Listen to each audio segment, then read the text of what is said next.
Salut à tous, c'est XpertUgoTech et aujourd'hui je vous retrouve pour faire la vidéo longue du projet du Direct Die Water Cooling avec un corps de quad ou un corps d'audio. Alors, donc je vais vous parler un peu plus en détail de ce projet, ce qu'on va envisager, quels composants on va choisir, et bah ça va être bon. Alors, pour commencer, donc ce projet va être sur la base, si on le trouve bien sûr, d'un corps de quad Q9650 à 3 GHz avec 12 Go en L2 et un FSB de 1333 MHz.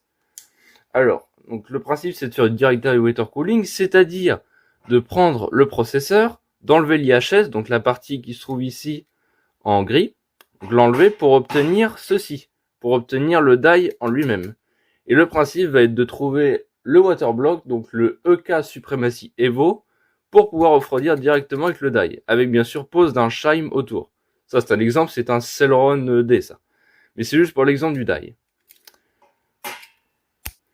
En pâte thermique, on va utiliser de la Thermal Grizzly Conductonaut.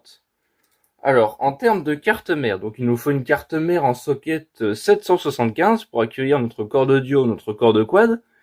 RAM, donc on pensait à de la DDR3. Donc si c'est de la DDR3, on avait pensé à 2 fois 4 Go de RAM.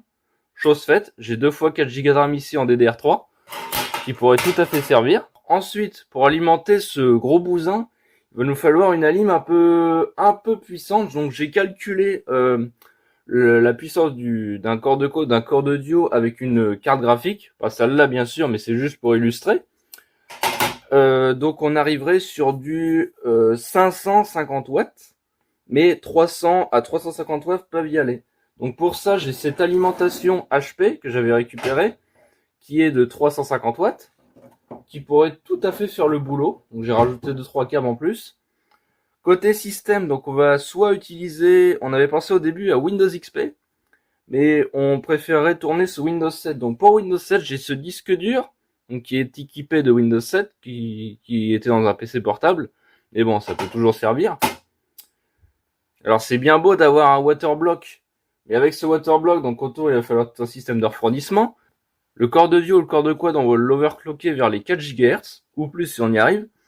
Donc il va chauffer un peu, on espère aller en dessous des 60 degrés en charge. Alors donc pour le radiateur, on avait pensé à du 240 minimum en silencieux. En réservoir pompe, on avait pensé à du EK ou du Alpha Cool, on verra bien ce qu'on va trouver. Donc le processeur, en termes d'utilisation, on va faire tourner des jeux rétro entre 2004 et 2012, des benchmarks et de l'émulation. Alors pour le boîtier, alors soit on se fait chier à acheter une tour ATX ou micro ATX standard, ou sinon on va faire comme ça, on va prendre comme ceci la table de bench, et ben on va tout simplement faire une table de bench. Ça va pas servir longtemps, hein, voilà, c'est juste pour voilà. Le projet va pas faire 50 vidéos quoi. Alors également pour les composants. Donc en carte graphique, quand j'avais calculé ma puissance, j'avais pris une 6800 je crois. Mais bien sûr, on va pas voir ça. Donc j'ai testé dans mon PC HP le serveur là. Puissance, donc une AIM HP de 650 watts. J'avais testé le corps d'audio qu'il y a dedans. Je sais pas quel corps d'audio c'est, je vous le mettrai si je le trouve. Si j'ai envie d'enlever ce fameux ventirad. Donc avec ma ENGT 8800 de chez Asus, n'est pas très puissante, mais il y a quand même un connecteur alimentation. Ouais, 650 watts, ça passe large. Ça passe vraiment très large. Donc je pense que du 300 à 300, la ligne de 350 watts, ça va être bon. Alors maintenant, le problème, c'est qu'il va nous falloir rester à trouver le reste des composants. Donc on a la RAM, le disque dur, l'alimentation HP que je vous ai montré précédemment, le boîtier, on s'en fiche, au pire je prends la table de bench. Donc il nous manque juste carte mère, corps d'audio ou corps de quad, et qu'est-ce que j'oublie? La carte graphique. Voilà. Donc la carte graphique, on s'en fiche. Voilà, du moment qu'elle est en PCI Express, on s'en fiche. Voilà, ça peut très bien une petite Asus à la con, sans ventilateur, je m'en fiche. Le corps d'audio, corps de quad, n'importe quoi, voilà. On pourrait prendre n'importe quoi. Un truc qui soit overclockable quand même. Et en carte mère, donc 775 DDR3, si on trouve pas, 775 DDR2. Donc n'hésitez pas si vous avez ces vieux composants chez vous qui vous servent plus, que vous voulez donner. Alors également, c'est important de vous le préciser. On a eu des gens qui voulaient donner des composants et qui on n'avait pas pensé à ça, les frais de port.